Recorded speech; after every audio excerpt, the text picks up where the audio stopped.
while you and me repeat. This bittersweet heat is suffocating. I'm waiting and always hesitating. Kryptonite desires set my heart afire. Heart on fire. Set my heart afire.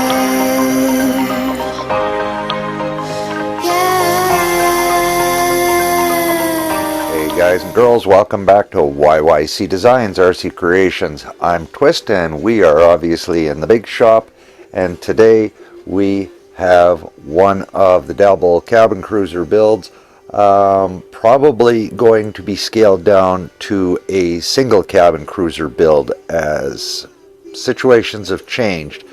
It's probably just going to become my boat, to be honest with you. Maddie just walked in, so if the camera jiggles, it'll just be her walking by the camera and bumping it, just like that.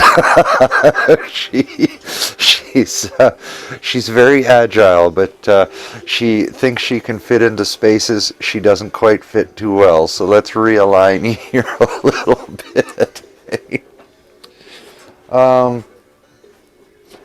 Anyway, yeah, a few changes actually are gonna kind of happen in the shop. I'm not so sure I'm going to carry on with the Captain Goddard hero ship build. It may become HMCS Calgary instead. The ship is still going to, or the boat's still going to get built. It's just going to depend on what it is, and we'll see what happens. We'll see what what comes up in my mind, more or less. I had some technical difficulties here lately with things. I had some camera issues, and then I had some computer issues.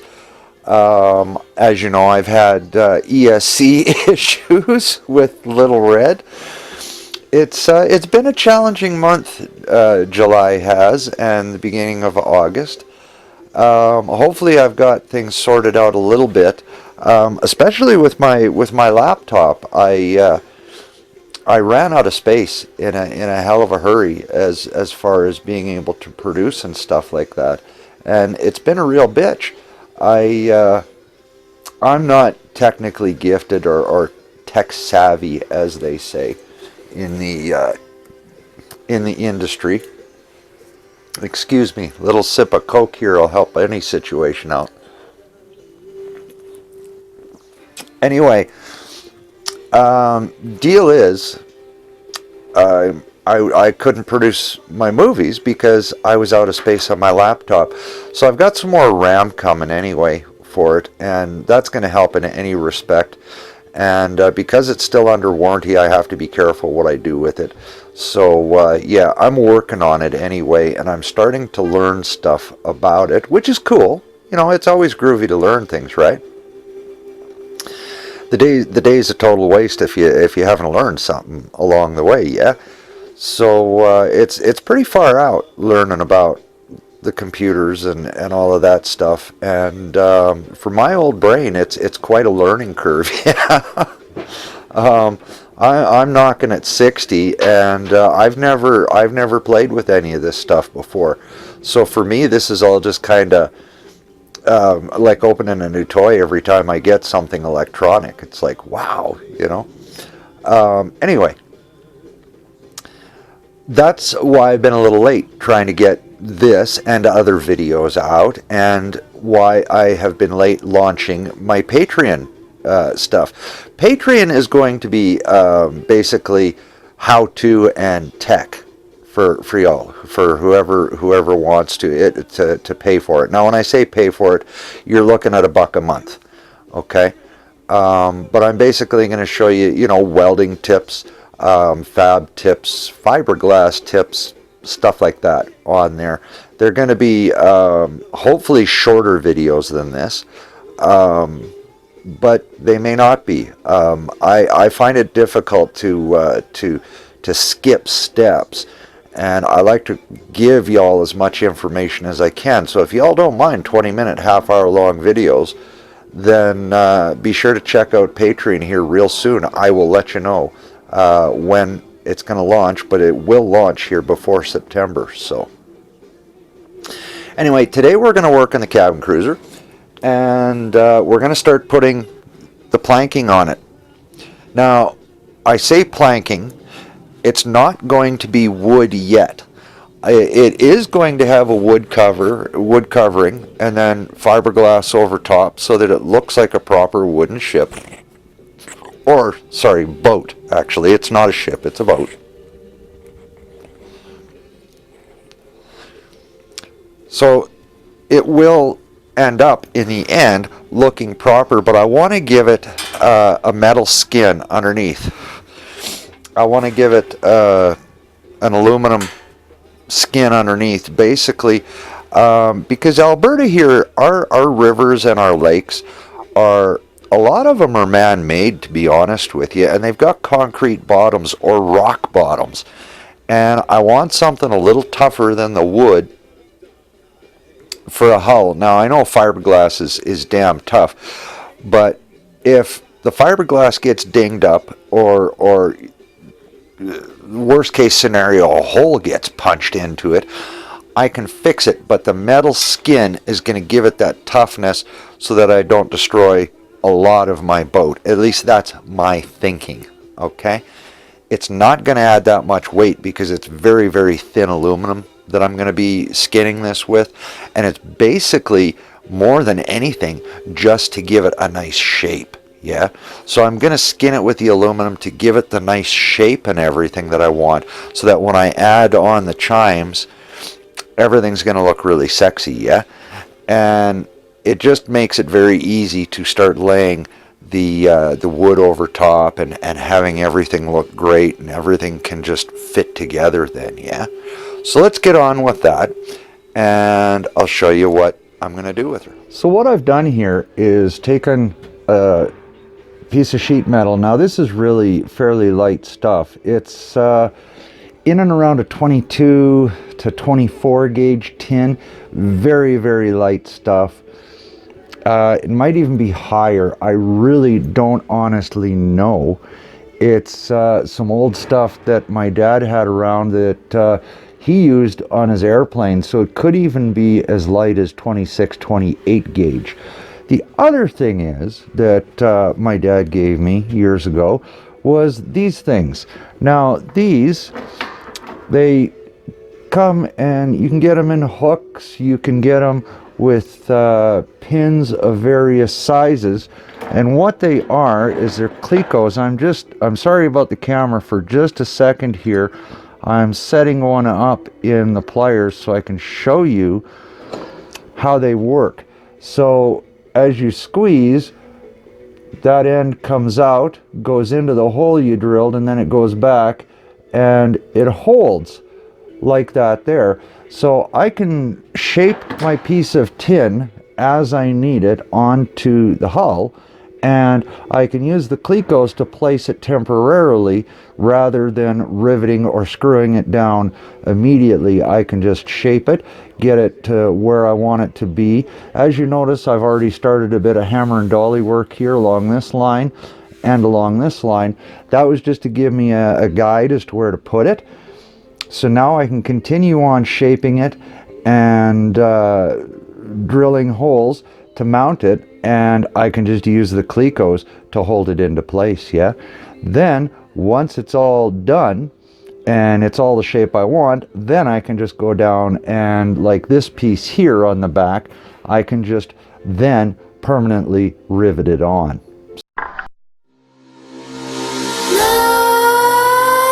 Nightmares creep while you and me repeat. This bittersweet heat is suffocating. I'm waiting and always hesitating.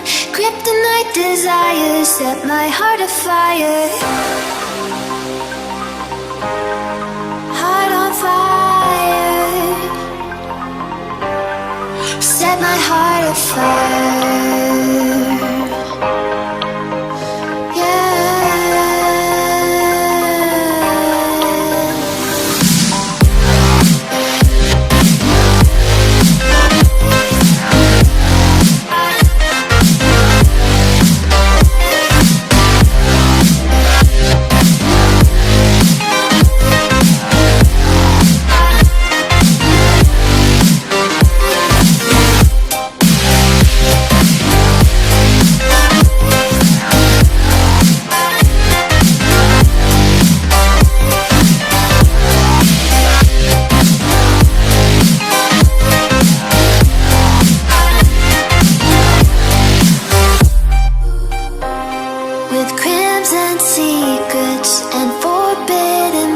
just can't stay still. Don't stop that thrill.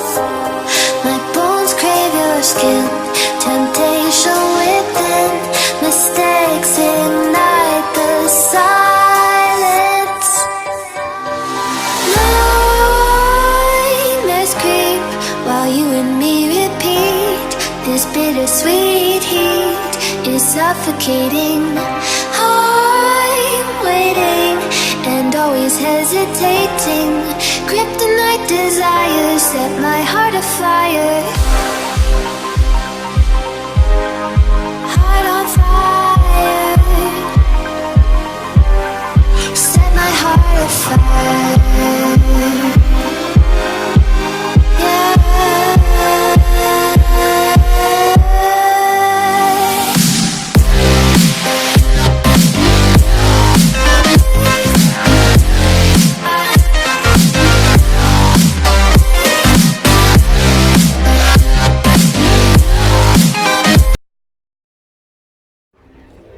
So after enough drilling, what y'all get is a pretty weird looking porcupine, yeah? But it's nice because you use the clecos, and as you can see, you can put your tin where you want it to be, or wood, you know, if you have a thin enough piece. Now these clecos, they hold quite a bit of pressure actually. They are pretty decent. They will hold a chunk of weight as well, so you can use thick steel as well, as long as it doesn't overextend the little pin that's down in the end here. That's basically your limitation, is that pin size. If you're using a lot heavier steel, of course, you just have to put a lot more holes and a lot more clecos. And you just basically end up with a furrier project, I guess, or spikier project. So anyway, that's how far I've gotten so far. Now that's a lot of shaping, believe it or not. So I am going to start putting some rivets in along here now. The only problem is I don't believe I have enough rivets to complete this, but we'll see how far I get anyway.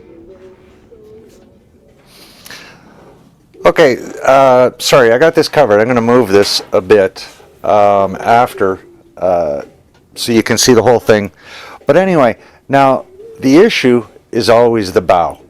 Now it's what we call a compound curve. It's a curve one way and a curve another way, and basically you have to think about your keel as a straight line. Okay, so that doesn't count as a curve. Your curve is here in your gunnel at the very front, and the curve of the panel from the gunnel to the keel. So what I did now, instead of hacking up a bunch of sheet metal and losing a bunch of good stock, even though it's only scrap, you don't want to waste it, yeah?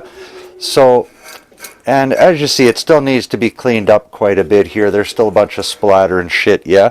That's not the point. What I did was I took some old cardboard I had around. It's even kind of soggy from being outside. We got quite wet here all of a sudden. We had a week of where we were 29 and 30 C, which is, I believe, 80s or low 90s to our American brothers and sisters.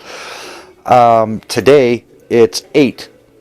So within 24 hours we basically lost 20 degrees, and it's pissing down rain. Today it's not, but last night it was, so everything's kind of soggy and yeah, I don't have the greatest ventilation in the shop, so it kind of holds in the humidity and crap. But anyway, now this is not going to go all the way from here back, because this is another curve that is a problem. So you've got to do it in sections. So what I did was I took the cardboard stock, and although it's not quite to size, I can just cut my sheet metal bigger, is I basically form a panel to fit. Now what I'll do is I will cut out the tin and then shape the tin and then just be able to rivet it right into place, yeah? And that will basically rough in the bow of my cabin cruiser.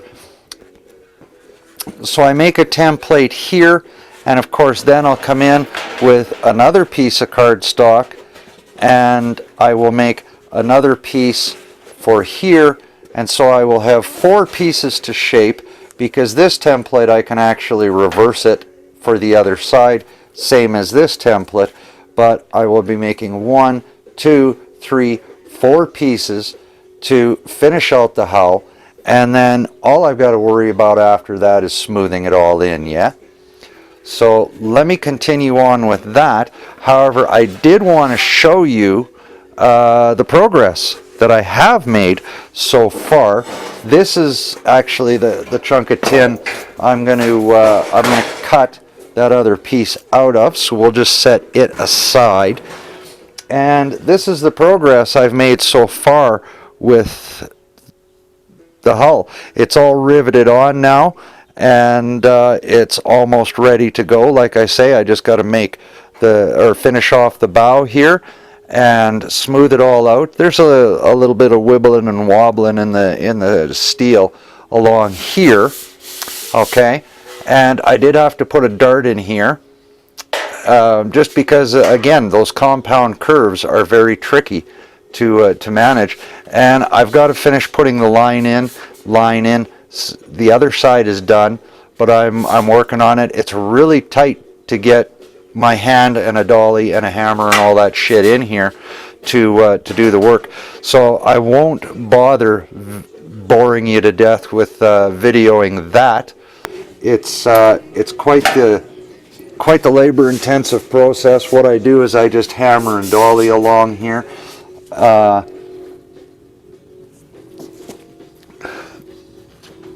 gotta find a way to hold the boat and then get my left hand with the big, pardon me, reaching in front of your view like that. I want to do, that's the dolly I'll be using, is the universal dolly.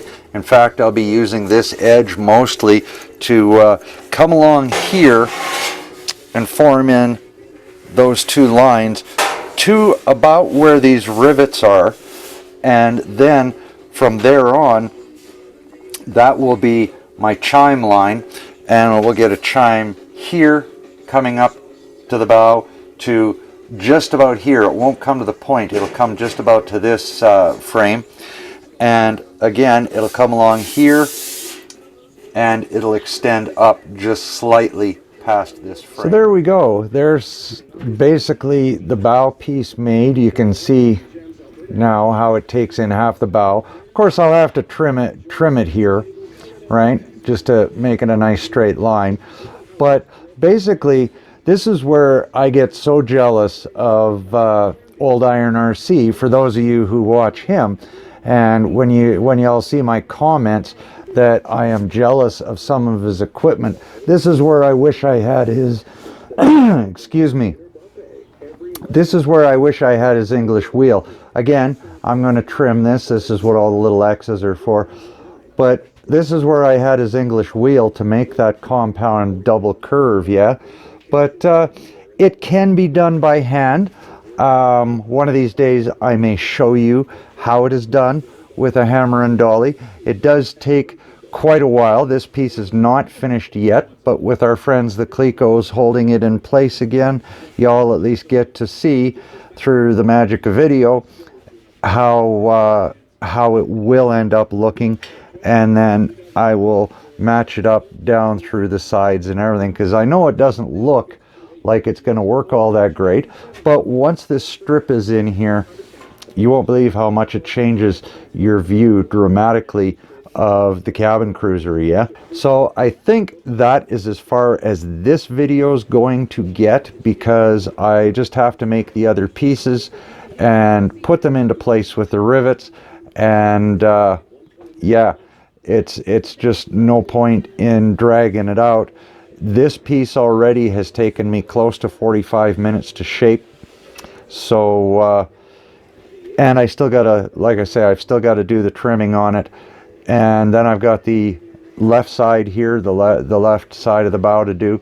So yeah, by the time it's all done, you know, it's just not worth it to hang out and wait. Next time you all see the boat, you're going to see me doing the fiberglassing on the hull or some of the upper structure work. In any case, you will get to see the hull complete at that point. So there's no point in dragging it out right now. So on that note, next up is going to be your favorites, Root Beer and Dodgezilla. They are really coming along. I've got a lot of progress going on those two bodies. I still have to get a hold of Rob down in Cali to see what kind of decisions he wants to make on a couple of things. So I'm going to email him here this week, and hopefully he gets back to me within the next few weeks, and we can have decisions made. I apologize, Rob. It's my fault. I hadn't got a hold of you. Time got away from me, yeah? But that's going to be next up is Root Beer and Dodgezilla, and maybe with a little bit of voodoo thrown in because there's some big changes on her body as well. So yeah, that's going to be it for this video. Thank you all for watching, and I hope you all enjoyed the hull planking, even though it was out of metal, on the cabin cruiser project. So anyway, guys and girls, take care. I'm Twist. Have yourself a great rest of the weekend, and get out and enjoy the RC hobby, and wear out some batteries, yeah? Maddie's bouncing me. That's why the camera's moving. Maybe she wants to say hi. Here's Maddie jumping on me. So say hi, Maddie. Say hi. Look. Say hi. Yeah, look at that. Aren't you a pretty girl? Aren't you a pretty girl, hey? Look at those gorgeous eyes. Yes. So that's my playful Maddie, guys and girls. Wishing y'all a great rest of the weekend. Take care. Bye-bye.